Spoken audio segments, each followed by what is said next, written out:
Hello mga stories! Welcome back sa another AC Garage content. Okay mga stories, may playlist ako dito gumawa ko ng playlist para pag kung gusto nyo may content nyo, may series doon. Ako doon, may playlist ako doon. Pwede nyo balik-balikan doon. Mga stories, no? Well, sabi ko sa inyo walang sikreto na hindi nabubunyag. Matapos tawing tanga ang audience dahil lang nagduda tayo sa Wi-Fi connection ng mga riders. Ito na naman ang isang resibong hindi mo pwedeng madaan sa pagmumura o pagpapaawa. Okay? So, isang rider nag-contribute na isang screenshot o yung order yung natanggap niya. Mga stories, pagkabasa ko rito, uminit talaga ang aking tilili, yung aking tenga. At kasi habang ang daming taong naawa sa kanya, habang ang daming naniniwala na biktima siya ng prank, ito ang nakalagay, mismong special note ang order. Daway mga stories, kasi itong revelasyon to, hindi to huling pako sa kabaho ng kredibilidad ni Boy AC Garage. Okay? So, ito yung nakalagay sa papakita ko sa inyo, ito na yan. Ito yung sa food panda receipt ata sa note section. Ito. So, ito. Nakalagay dito yung order niya. Chinese style fried chicken royal with drink. Isang order yun. With honey pearl black tea latte. So, I think is Chowking ata yung isa, yung Chinese style, Tapos yung mga honey pearl black, siguro milk tea ata to. So, yun. Ang presyo niya is 1,227. Okay? Ito ang catch. Ito yung catch doon sa special loop. Ito. AC Boy New Garage for content to. Boss, paki-deliver. Babayaran ko naman talaga. Ibibidyo ko lang kayo. Meet at lobby. AC Boy New Garage. For content ito. Paki-deliver na lang. Paki-deliver. Babayaran ko naman talaga. Ibibidyo ko lang kayo for views lang. Mga stories, Nagigigil ako. Oh my God. Narinig ko, for content ito, for views lang. Ay, nako. Boss AC, tanga pa rin ba ang audience mo? Tanga pa rin ba kami na nakapansin lahat ng iyak mo sa pakiusap na wag idamay ang mga rider ay gawa-gawa mo lang pala for the views? Ito ang pinakamasahal sa galaw ng mga isang content creator Yung gagawa ka na ng bomba or order mo sa sarili mo tapos sasabihin mo sa rider na i-vlogging kita. Bakit? Lumalabas na biktima ka para makuha mo yung simpatya mo sa publiko. Ito, habang yung mga tao yung nagagalit sa mga bashers na na nagpa-prank sa'yo, ikaw naman tawang-tawa dahil alam mong kumikita ka sa bawat view na nakukuha mo sa panluloko. Ang tawag dyan is gaslighting the public. Tapos ito, sabi mo sa video mo, naawa ako sa mga riders na lumalaban sa patas. Boss, paano ka na naawa kung ginagawa mo silang prop sa script mo? Ang rider, bumabiyahe yan para kumita. Hindi yan para maging talent sa fake drama mo, para lang malinis yung pangalan mo sa cylinder head issue. Diba? Kapal ang mukha mong manawagan ng awa para sa riders. Kung ikaw mismo ang nagpapabook para lang may ma-content lang. Well, sa akin, kaya pala nakakonect sa wifi mo, yung rider, kasi ikaw yung umorder. Ikaw pala nag-provide ng internet para siguro may mabilis yung upload ng content nyo. Hindi mo pwede kapal ng iba, mga raw packet wifi. Pero, ito ang resibo, boss, hindi na packet wifi. Scripted wifi ito. Connected the rider sa kasabot mo sa content. No? Pero yun kasi yung ko dito, this is medyo scripted yung wifi mo. Tapos ito, umabot mo yung 5 million views ang video mo tungkol sa riders. Ibig sabihin, nagtagumpay ka na maninlang ng 5 milyong Pilipino. Pero boss, ang views ay panandalian lang, ha? Ang tiwala kapag ganyan ng madumihan, kapag nag-vlog ka, vlog ka pa araw-araw, wala na maniniwala sa'yo.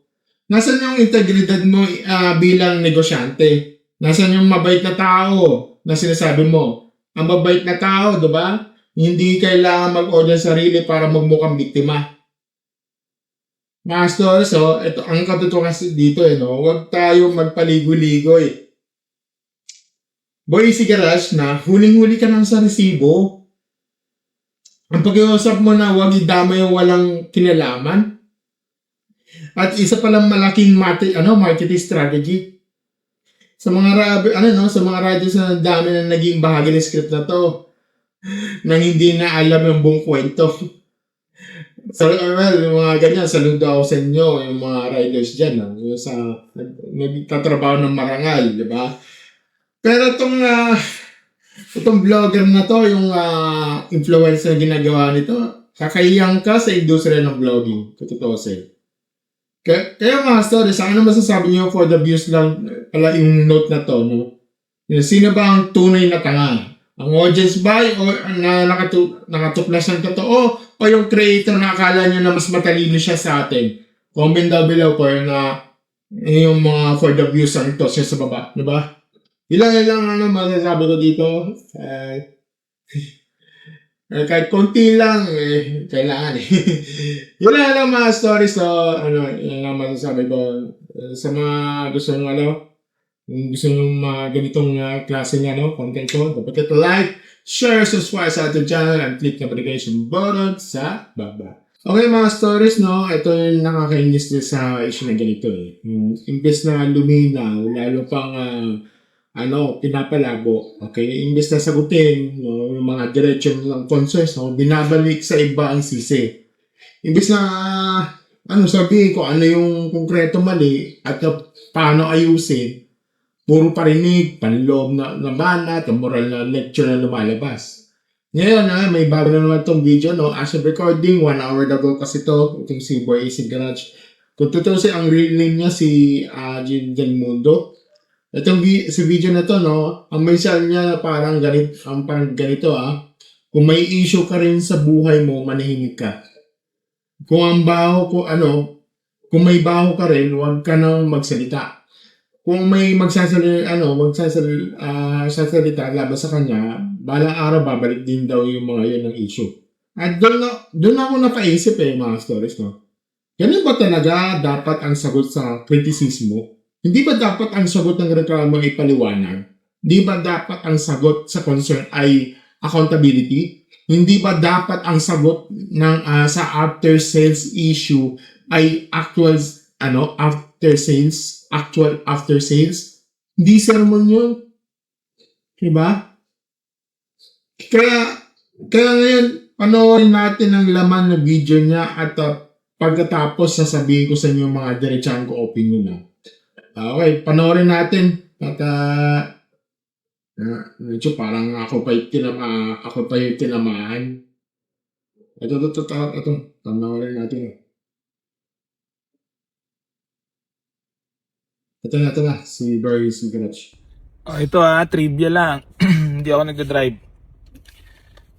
Minsan kasi, mas maiging manahimik ka na lang. Yan. Kasi minsan kung sino yung may mas mabahong tinatago, yun yung kung makapag payo na after sales, tingnan mo muna sarili mo. Teka lang. Ito yung unang sinabi niya na minsan daw, buti manahimik ka na. Lalo na tao mo sasalita sa mabaho din daw yung tinatago. Sitayin mo muna yung sarili mo. Kasi madalas yung mga nagsasalita ng ganyan na nagpapakabuti sa social media pinapakita lang naman na mabuti sila pero mas mabaho talaga. Ibig sabihin ko mas maraming mas madalas sa tao yung kung sino yung nagmamalinis na marami sinasabi. Katulad yung mga nagre-review pa sa akin. Yan, katulad yan, lilitaw at lilitaw yung baho mo. Kapag namuna ka or nakisali ka, mas lalo ka lang napapasama. Ito tapos ito, binantay niya yung nag-review, nagko-comment tungkol sa issue niya. Tunto niya yung mga taon abay sa social media. Ay nako. Ito yung medyo hindi malinaw sa akin. May ganyan. Di ba? Tsaka ito so yung sinabi mo ba, yung ibig sabihin, bago kami magreklamo na bumubulwak yung radiator na binibenta mo, kailangan santo muna kami? Anong koneksyon ng personal na buhay ng mga nag-review sa sirang sasakyan na binibenta mo? Di sagad Nakisali ka, mas lalo ka lang napapasama. Di ba? Katulad niya, kasi wala naman perpektong tao. Katulad niyan, pangingialam mo, nagkaroon ng may nagtanggol sa akin, sinasabi lang din naman yung totoo. Ito naman payo lang, na mas maiging manahimik na lang yan. Katulad yan, magkakaroon ng problem yun sa'yo. Parang kasalanan pa namin.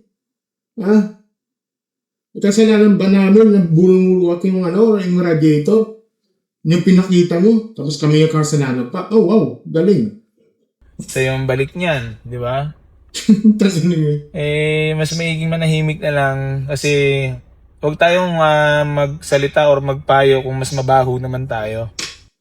Sandali lang Di ba dapat, yung mga ganyang sinasabi mo, parang kami pa yung kasalanan. Nag-react lang naman. Ikaw nga nag-upload Tapos, kasalanan ba namin na may nagre-re-upload dyan?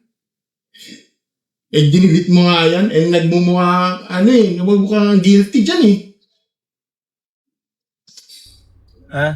Huwag tayong masyadong magmalinis kung Wow, santo ka? Kuya Isig Garage? Santo ka ba sa yung mga ganawan mo? Nakitang-kita na nga, sira na nga yung radiator, tapos ganyan, yung asal mo. mas marami ka namang kagaguhan na ginagawa, mas maiging manahimik na lang. Kasi syempre, alam mo naman, mga tao ngayon, kapag nakita ka na nag-review something like na ganito, tapos makikita naman yung taong may galit sa'yo, mga tinarantado mo, ikaw yung babalikan. Katulad niyan, nagkakaroon Teka lang. Di ba ikaw ang gumawa niyan? Tinatarantado mo yung veteranong mekaniko? Ba't kami pa ang mali? Gago niya ba ako? Kami yung mga nag-review?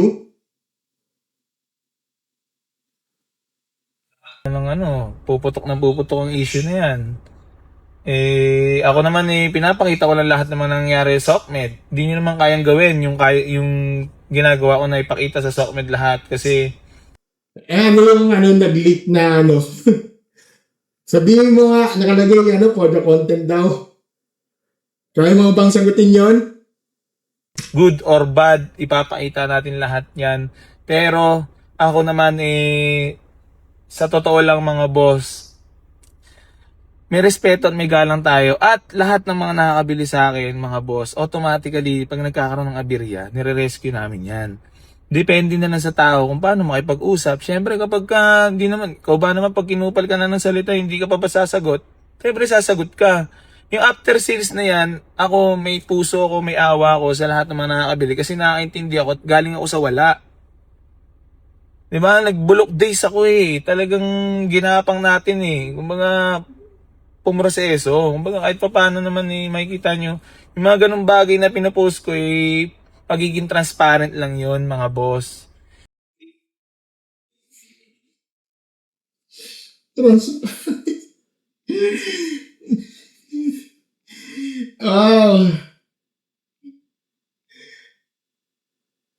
Sige na, transparent, boss. Ang pag-upload yung video kung saan pinaya mo sa isang mekaniko. Tapos, ipi-frame mo na ikaw ang biktima.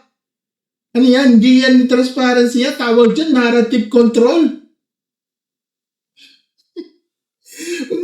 may paikutin, ano ba? AC Boy Garage. Hindi naman ako para para manggago ng customer. Eh boss, sa dami naman na nabenta kong sasakyan. Ang dami na rin nagkaroon ng ano dyan. Bakit? Yung iba naman naayos ko naman Isipin nyo na lang, 8 sasakyan everyday, 7, 6, 5. Oh, sa 5 sasakyan na araw-araw ko nabibenta, kalokohan na walang magkakaproblema doon. Eh ano yung nasa yung nasa clip, yung may screenshot. Kaya mo bang paliwanag mo doon? O baka mag-list ka doon? Yung yung dating mayari ng ng adventure, sasabihin mo na naayusin siya mag-aayos, ikaw na mag-aayos. Yung pala ang lumalabas, hindi naman pala. Oh. Nasaan na yun? Ano sila paliwanag mo doon? Medyo out of question to Na hindi magkakaroon ng aberya. Automatically meron yan. Kung sa 5 sasakyan or 7 sasakyan na mabibenta ko sa loob ng isang araw, meron yan 1 or 2 na magkakaroon ng aberya na hindi natin inaasahan. Yun naman yung sinasabi ko sa inyo mga boss. Na syempre ako naman kahit pa paano, may concern naman talaga ako. Pinapakita ko lang naman yung pagtatalo, yung lahat ng mga nangyayari. Tapos yung adventure nga na yun, hindi na ako nagsalita. Nagsalita? Binabarabara mo nga? Binabarabara mo nga yung yung veteran ng mekaniko, tapos binabarabara mo sa video. Pagloloko nyo. Sinabi ko na lang na hindi ko na nasabi sa inyo na mainit na. Kumbaga, galing na silang biyahe, nung binuksan yung radiator, talaga may pressure yun, nabubulwak talaga. Tapos, senior ka yun, Teka, nabubulwak. Bubulwak mo, baka mo. Bakit, boy, si Garage, kung ikaw ay talagang mekaniko talaga, kung ikaw ay mapapatunayan mo yan sa amin, pakita mo sa amin, kung maayos yan. Hindi kasi hanggang hearsay lang yan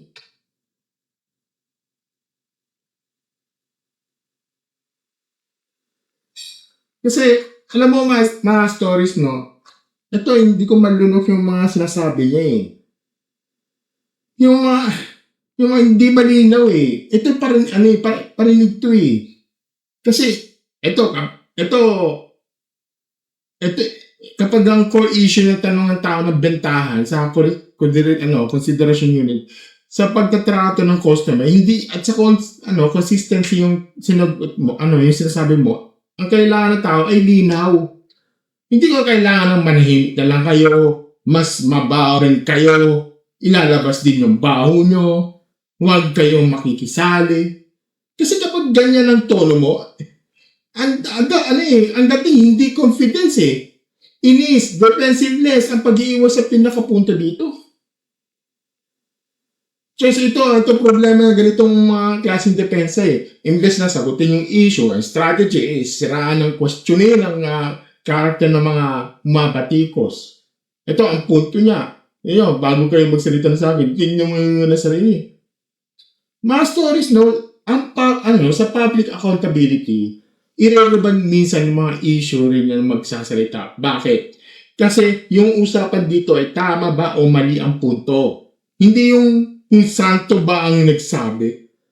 Halimbawa, kung may nagsabi na dapat may maayos sa after set, or tamang sagot na ay hindi, ikaw may baho ka rin.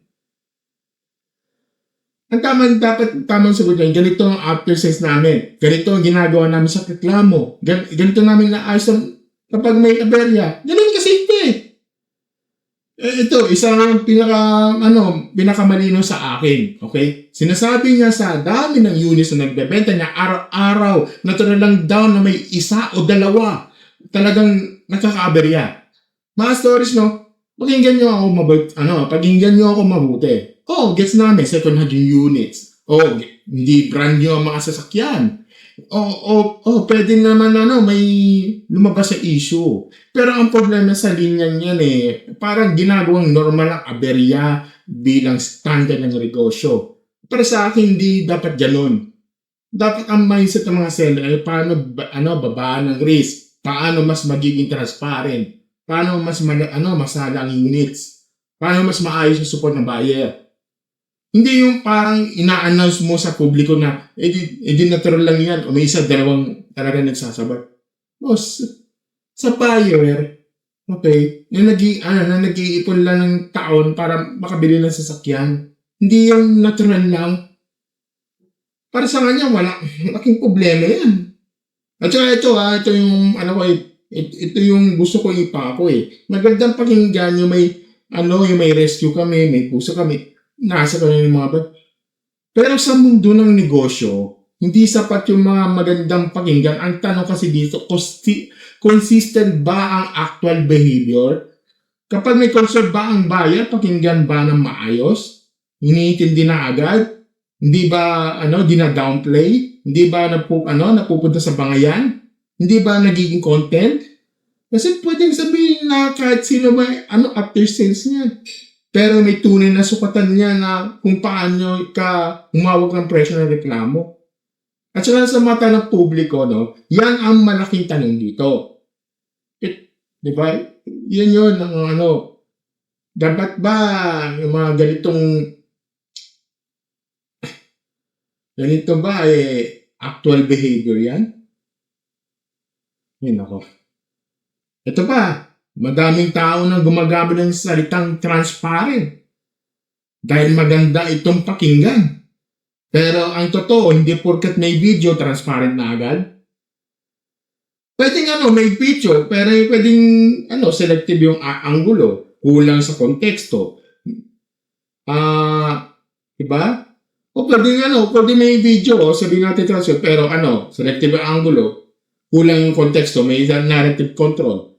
At ang ending, image management lang. Ang tunay na transparent, may tatlong bagay yan. Okay?